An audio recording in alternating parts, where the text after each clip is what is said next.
guys and welcome to my channel. Today's video I'm talking about 13 spooky horror reads that are perfect for Halloween and beyond.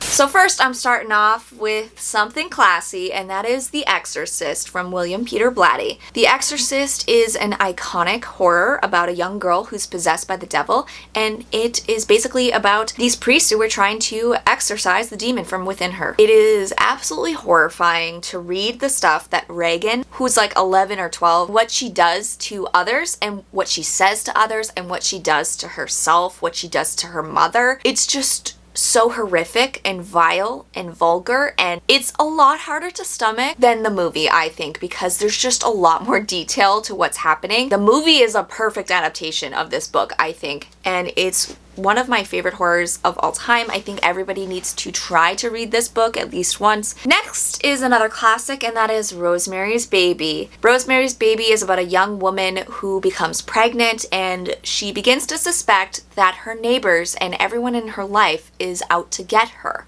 Something sinister is going on, and it's intense. She may be pregnant with the devil's child, and how she became pregnant with that baby is not nice. It's not fun. It's actually really horrific.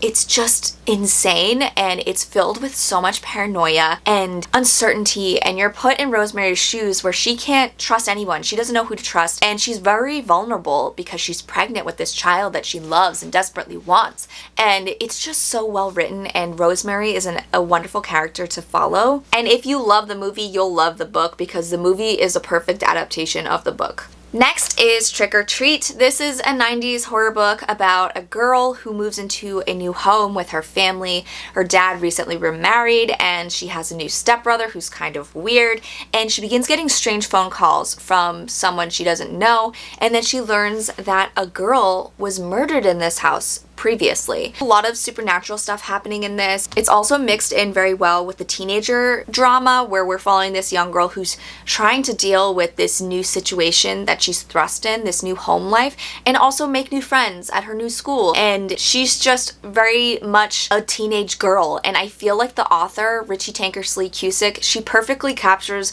what it's like to be a teenage girl and the teenage voice. It was just really fun and enjoyable to read. And it's quick, and it actually is a little shocking. It goes to some dark places, which is nice to see in teen, like young adult horror, because you always suspect it's going to be a little squeaky clean, but it is not. Then we have Friend by Diana Henstel. This is one of my favorite reads of all time. This is a book from the 80s, and it's about a young genius boy who he struggles to make friends, so he creates his own friend, a robot. It gets him into trouble, and his mother decides to move him to a new town, and they're trying to move on and have this new life together, and he befriends the girl next door. But the girl next door, she gets killed, and he decides that he's gonna bring her back, like Frankenstein. And it does not go well. She doesn't come back the same. And this one is really, really dark. It is really sad, and I think it has excellent characters. The character development in this is just, it's so fascinating to read, and I love that it focuses on loneliness and depression and dealing with troubled family life and stuff like that. There's so much going on with this story, and it's kind of very disturbing, and the ending will shock you. Next is Clown in a Cornfield. I think this is the perfect slasher to read for Halloween. I think that Adam Caesar, you can clearly tell he is a horror fan, because this book, it just felt very much like a love letter to 90s horror, like Fear Street, and it also had elements of Scream to it. So it centers on this young girl who moves to a new town with her father. She befriends this new group of kids who are they're kind of troubled, hated by other people in the town. And then one night she goes to a Halloween party with them in a cornfield, and they get attacked by a clown in the cornfield. And it's bonkers. The gore and kills in this are excellent and shocking. Like, what he was able to get away with in this book, I was so surprised. And I also recommend the sequel, Clown in a Cornfield 2. I thought that was an excellent follow-up. It really highlights PTSD, and it shows how the survivors from the first book are dealing with what happened and grappling with the new fame, the infamy that they have, and it also highlights internet trolls and just that mob mentality. And the kills are amped up. They're even more dark and gory, and I think I like the sequel a lot more than the first one. And I just think they're both perfect reads for Halloween season and beyond, which is the theme of this video, so duh. Another one is a classic Goosebumps horror book, The Haunted Mask. So this one is the one that stood out to me the most. It's my favorite, or one of my favorite, in the Goosebumps series. It is about a young girl who finds a mask and she puts it on for Halloween and she can't get it off. The fear, the thought of not being able to get something off of your face, something so horrific off your face, is absolutely terrifying. And the claustrophobia, the dread, this book has it all. And also the Goosebumps episode based on the book, terrifying, absolutely terrifying. I watched a clip of it on TikTok recently and I couldn't breathe. It's just so scary. It's one of the scariest concepts, I think, that R.L. Stine ever created. And it's perfect. It's a perfect Halloween read. It's quick and it's fun. It's fun. I can't breathe now, even just thinking about it. Next is Salem's Lot from Stephen King. This is one of my favorite Stephen King reads, and it's the one that feels most fall-centered. So it centers on an author who returns to his hometown of Salem's Lot to write a book about an infamous house in their town called the Marston House. And this house, tragic stuff has happened in this house.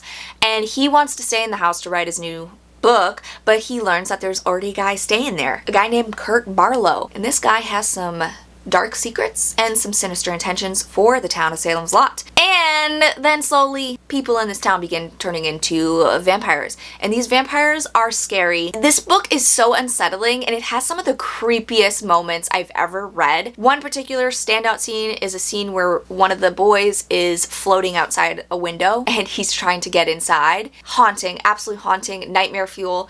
It made me uncomfortable and actually scared me. And I was reading it at night and I was like next to a window and I was like, I gotta put this down. It's just very well written. It's very character focused where you learn about this town and every person in the town. So I love that the town itself is a character. And I know it's not for everybody, but I personally love it. I named my dog after Barlow, so it's obviously a favorite. Next is Home Before Dark. So this is a Riley Sager book that I actually like. So this one, I think, is a perfect mashup between the Amityville Horror and the Haunting of Hill House Netflix series. So it centers on a young woman whose father has died and she learns that he left her their childhood home, which she didn't even know he owned still, because when they lived there when they were younger, some horrifying haunted house stuff happened. Okay, there were ghosts in this house and it forced them to leave. Then the father wrote a book about it and it became a bestseller. So she's gone her whole life thinking her family, her father, made up that the ghosts were real. And she goes back to this house to renovate it, clean it up, but she's also trying to figure out, is it really haunted or were my parents just making it up? I loved this one. It's filled with a lot of haunted house tropes and cliches, but it worked well. I felt like it was almost like paying homage to those things, and it was just really cool. There were some really cool scary scenes. One particular scene with a camera, a Polaroid camera, where the character is taking photos in the dark, and it's horrifying. The suspense in that scene, it was very well done. That's what solidified this book for me. I was like, yes, that's what I want, thank you. I love that there's a lot of ambiguity to this story, and I just think it's really fun. And if you like haunted house stories like the Amityville Horror and the Haunting of Hill House, you'll love this one. Next is What Moves the Dead. This is a recent favorite from me. This is a retelling of Edgar Allan Poe's The Fall of the House of Usher. That's a mouthful, it's very hard to say. So it centers on this person who is called to the House of Usher to see their dying friend. This woman, she's got some type of ailment and it's getting worse. She's gonna die soon. So the main character goes there to basically pay their final respects. And when they get to the House of Usher, they realize something is going on in this house. Like, something's not right in this house. And he slowly investigates. This one is filled with a lot of humor, like just really funny, witty moments. And it's also a perfect mix of that gothic, slow burn, atmospheric horror. I think it's a quick read and it's really enjoyable. It has some really gnarly scenes and I think it's fun. It's quick. It's perfect for Halloween. Duh. Then we have The Woman in Black. This is a haunted house story, which I just think haunted house stories, they're necessary for Halloween. I don't know why when I think Halloween, I think haunted house. And this one is just the epitome of a haunted house. So it follows this young man. He's a solicitor. He goes to this small town to basically manage this woman who's passed away, manage her affairs. And he goes to her house and he discovers that it's haunted. And this house is on a causeway, so at certain points of the day, the tide rolls in and he can't leave. So he gets trapped in this house and a lot of scary stuff happens. There's also a mystery of the ghost that's haunting this house, and you uncover that along with the author, and it's just so well done. The atmosphere and the imagery in this book they will just like haunt you and seep into your pores and just make you sad. And the story of the ghost itself is just really heartbreaking, and you almost kind of side with the ghost in this story. In that moment of this character being restricted to this house, unable to leave because the tide rolled in, that's even scarier. Like, that helped build the suspense for me. And there's one particular scene where our main character is in the marsh, and there's a lot of stuff happening, but he can't see what's happening. And just the buildup of that moment, it was just perfect. My heart was racing. It's a slow horror that just like creeps into your skin, and it prickles your, like, you can just feel it prickling on the back of your neck, like somebody tapping on your shoulder while you're reading. It's just like, it's an uncomfortable feeling. It's just very atmospheric, and I loved it. And lastly, we have Carmilla. Carmilla is a vampire story that predates Dracula, and it's a sapphic vampire story. So it centers on this young woman and her father, who basically, they take in this woman that they meet on the road she's suffering from some ailments, and when they invite her into their home, things start happening, and this woman kind of has a relationship with her, and it's really weird but very creepy. It's kind of shocking what this book does because of how old it is. I didn't expect it to be so modern or feel so modern in the vampire story, and I just think it perfectly captures that gothic. It has that gothic feel, and the story is really unique and interesting, and it's subtle but creepy, and it just slowly builds over the course of the story, and you're like, page by page, you're uncovering this mystery with the narrator, and it's beautiful. It's just a beautifully haunting story, and I love it so much. Honestly, I could talk about so many books. I tried to keep it to 13. I do have some other books that I think are great reads for Halloween. We have Scanlines from Todd Keisling, which is very similar to The Ring, and it's about a group of kids in the 90s who discovered this cursed video of a person who unalives themselves on camera, and then it curses them for the rest of their lives. It's very dark and bleak, but nostalgic and very enjoyable. Also, The Ring.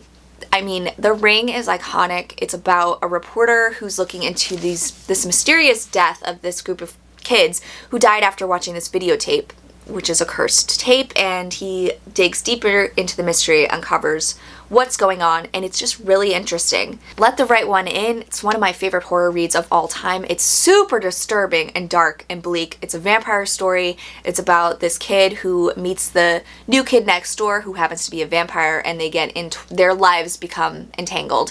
And it details loneliness, abuse. There's a lot of dark stuff in this. It's gruesome and just very disturbing, but I love it. And it's very cold. Through the Woods is a graphic novel that is perfect for Halloween.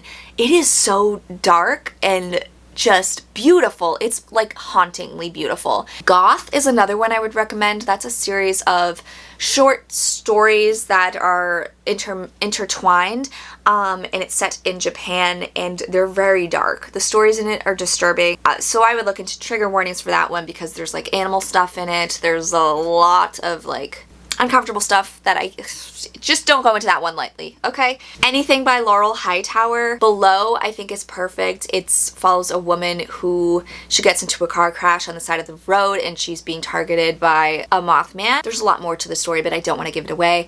And I also love her book Crossroads, which is about a mother who's mourning the loss of her son and she discovers that she can bring him back with the drop of her blood. Or is it something else? Is it something more sinister that's coming to visit her? You'll have to read it to find out, but it's a devastating read, and I just feel like Laurel Hightower perfectly captures grief, and she creates characters that are so likable and that you can connect with within such a short amount of time. Like, so immediately you know everything about this character, who they are, with both stories, and I just love her. I will read anything she writes. Cirque Berserk is another one that's a slasher read that I think is fun, and it subverts expectations, and it's not what you would expect when you go into this story. It's about a group of kids that go to an abandoned amusement park and they begin getting stalked by masked killers, but there's a twist. So I could go on, but I just wanted to give you a few recommendations. I think these are perfect to read for readathons that are like a weekend long.